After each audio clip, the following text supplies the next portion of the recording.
Mga kabrigada, ngayong linggo po, mga kabrigada ay nakatakdang ipatupad o ideklara itong sinasabi na food security emergency sa bigas, Brigada Gabs. Kasi nga, ginawa na daw ng gobyerno lahat ng mga paraan para maibaba ang presyo ng bigas. Ipinasa na ang agricultural, economic sabotage, mga kabrigada. Kinaltasan na ng 20% ang taripa sa mga imported na bigas. Pero nananatiling mahal, mga kabrigada, ang presyo ng bigas. Naku. Kaya ideklara na daw, Brigada Gabs, yung sinasabi nila na national emergency of na food security emergency para sa bigas. Para kunan natin ng mga pananaw, mga kabrigada, ang sektor ng agrikultura sa isyu na ito. Ito ba ay makatutulong sa tingin nila? Ito ba ay mabuting hakbang on the part ng government? Nasa linya ng ating telepono, mga kabrigada, ang Executive Director ng Grupong Sinag, si Sir Jason Kainglet. Sir Jason, good morning. Magandang umaga po sa inyo. Good morning po, Sir Gab at Sir Abner at sa lahat po ng nakikinig na kanilang programa. Ang tanong, Sir Jason, ito na ba ang katuparan at ito na ba ang solusyon sa problema ng mataas na presyo ng bigas sa Pilipinas, itong Food Security Emergency Declaration? Sa atin po, we are supporting itong deklarasyon dahil nga po kung kailangan na po ng intervention ng gobyerno, sabi nga natin, kailangan ng deklarasyon para makapagbenta at makapag-release ang NFA ng mga bigas para po makabenta siya ng mura. Pero yun nga po, no, ang kapalit ng emergency declaration, ang sinasabi natin na malinaw na palpak at mali yung Executive Order number 62, yun nga po yung pagbawas ng taripa. Kaya kasabay nitong pagsuporta sa deklarasyon ay ang panawagan natin na i-repeal na ang EO 62, ibalik yung taripa sa 35% para mas malaki po ang revenue na makuha ng gobyerno na directly pong pumupunta sa farmers. Kasi po under po ng rice tarification law, lahat ng taripa sa bigas, imported rice, directly po siyang binibigay sa farmers. Kaya nga po sabi natin, maganda itong hakbang pero kailangan aminin talaga ng gobyerno na mali yung pag-implement ng EO 62. Oo, pero unang-una po, Sir Jason, pwede po ba paki-expand ho sa amin? Ano ho ba yung mga pagbabago? Ano ho ba yung mga mangyayari once na i-declare na po itong food security emergency? Ano po ba yung mga changes ho dito, Sir Jason? Ang unang-una po kasi under nga po ng rice tarification law, hindi na pwede magbenta ang NFA ng bigas directly sa private, pwede silang magbenta sa DSWD o kung ito ay nabubulok na yung bigas. Pero ito pong, ang mangyayari talaga ngayon, may direct intervention na ang gobyerno sa market. Ang kaibahan ngayon po, kasi ngayon wala namang nagbebentang gobyerno, puro private traders, puro importers, mga wholesalers. Under the emergency declaration, ang gobyerno po ay mismong directly mag-engage na sa pagbenta ng bigas sa market or pwedeng through LGUs o through kumbaga po makikipagkompetensya siya sa hangaring kung mababa ang bigay niya, ang benta niya ng bigas, mapipili natin itong mga traders na sumabay at kahit paano ibaba ang presyo na yan. Na ngayon ay sabi nga natin, talagang mataas pa rin.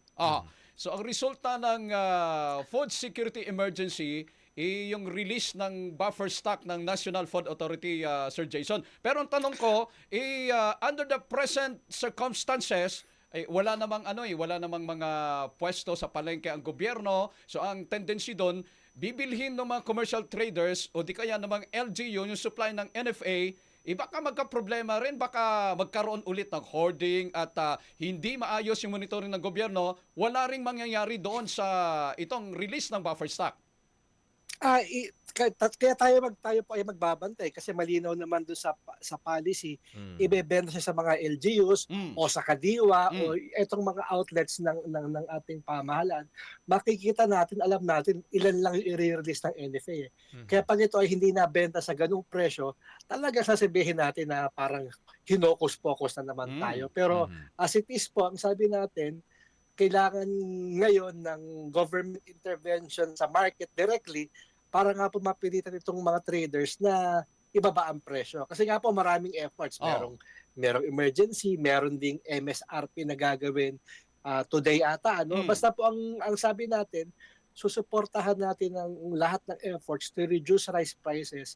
Wag lang dun nga sa tariff reduction Mm. at massive importation kasi nga for the past 7 months nakita po natin walang nakinabang dun sa EO62 kundi itong Mm. mga importers lang at mga traders. Yun. Sinasabi, Sir Jason, more or less, yung buffer stock ng National Food Authority nasa 300,000 metric tons na bigas. Ang tanong ko, ito ba ay tatagal? Saan aabot itong supply na ito, Sir Jason? Tatagal ba ito ng ilang buwan? Itong 300,000 na metric tons?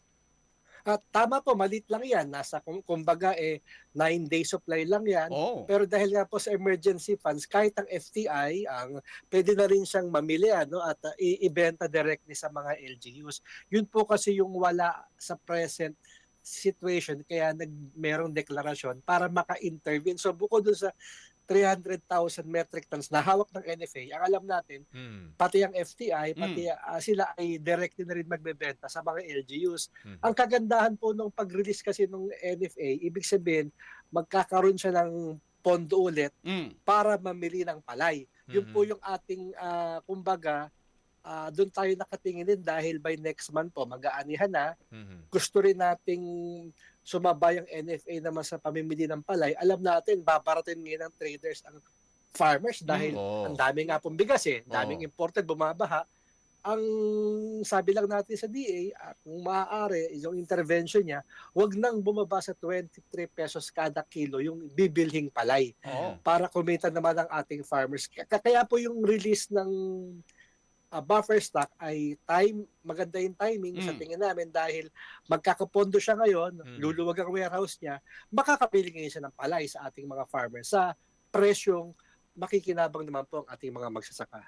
So yun na, kapag na-release ang buffer stock, magkakaroon ng opportunity ang mga farmers na makapagbenta doon sa NFA ng kanilang harvest na palay. Pero gaano ba kalaki yung target na produksyon na Sir Jason ng ating mga magsasaka by February or preceding months? Sa tansya natin, dahil ito pong second harvest natin ay hindi naman tinamaan ng kalamidad, nakapagtanim uli yung ating mga farms. We're hoping na mataas ang production ngayon. Ang gusto nga lang sana nating mangyari, mabili sa mas magandang presyo dahil nga po alam natin na baha ang market ng imported rice. Baka tama rin yung ilang mga millers at traders na mamili. Kasi nga, malulugi naman sila kung sasabay sila sa imported na kahit binibenta ng mahal, hindi po makasabay ang ating mga traders naman kung bibili sila ng mahal na palay sa ating mga farmers. Okay. Dahil napag-usapan na po natin, Sir Jason, itong imported na rice. Actually, partner, Brigada Abs, ngayong linggo, parang dalawang measures pala yung ipatutupad na may kinalaman sa bigas, di ba? Ngayong araw, effective na yung MSRP sa mga imported na rice. Tapos sa isang araw, kung di ako nagkakamali sa 2022, itong food security. So ngayong araw po, Sir Jason, dahil nga po sa maximum suggested retail price sa mga imported na bigas, ano naman po yung mga ina-expect ho ng grupo ho natin ngayong araw, Sir Jason? Sana nga po, we're expecting sana na mas mababa yung ginawang MSRP, pero ang paliwanag ng DA, gusto nilang habulin muna yung wag lumagpas ng 60. Sabi naman nila, kada linggo ay kanilang i-monitor. We're hoping talaga na ibaba siya hanggang 45 dahil yun naman talaga yung usapan na presyohan ng bigas. Kaya pinayagan yung pagbaba ng taripa. Ang pangako nga ng importers, between 42 to 45 may ibebenta yung bigas as early as July or August last year. January na ngayon. So, kumbaga sobra-sobra naman ang kinita nila. Baka pwede naman talaga nilang ibaba yung presyo ngayon sa yung dapat ay para makabili naman at makinabang yung ating mga mamimili. Pero napakalayo naman yata, Sir Jason, nung binabanggit po ninyo na dapat ibenta ng 45 pesos per kilo yung bigas, yung maximum suggested retail price na sinet ng gobyerno, nasa 58 parang napakalayo doon sa ideal na binanggit po ninyo. Ang paliwanag po nila yung 58 kasi yan yung mga 5% broken o yung magagandang klaseng bigas. Ang sinasabi sa natin, isabay na rin sana yung mga 25% broken dahil yun yung binibili ng karaniwang mamamayan. Hindi naman binibili ng mga mamamayan yung yung mga jasmine rice, yung mga Japanese rice, mga high-end. Kaya naman ng mga mayayamang bumili ng bigas kahit sa 60 or 65. Yun po yung ating pinoprotektahan sana, yung halagang 45, 48 para sana sa karaniwang mamimili. Kaso, papaano yun kapag halos lahat, kahit may mga broken rice, ay i-declare nila na premium rice to para ang lalabas na presyo is yung isinet pa rin na maximum retail price na 58 pesos, Sir Jason. Yun nga po sinasabi natin sa DA, bantayan nila, baka kahit yung local, baka pumunta Pag halo-haloin. 56 or 55, basta wag mag-58. Makikita naman natin pagka biglang nawala yung 50, 52, naging 55 lahat. Sasabihin natin sa DA, talagang masyadong mataas yung pagpataw ng MSRP. Baka dapat ibaba ka agad sa 50 or 45. Okay. Sige. With that, Sir Jason, patuloy ho kami nga antabay dito sa mga measures nito at kagaya nyo ho, syempre, suportado rin ho namin yung mga hakbang para mapababa yung presyo ng bigas. Basta hindi ho makakawawa, syempre, yung ating mga local farmers at tayong mga consumer. Maraming salamat po, Sir Jason. Maraming salamat po sa oras po ninyo ngayong araw ho ng Lunes. Maraming salamat din po sa pagkakataon at magandang umaga po. Tira! Brigada! Ating oras, mga kabrigada, alas 8:20 ng umaga. That on check was brought to you by Fast Relax Kasangga sa bawat aray.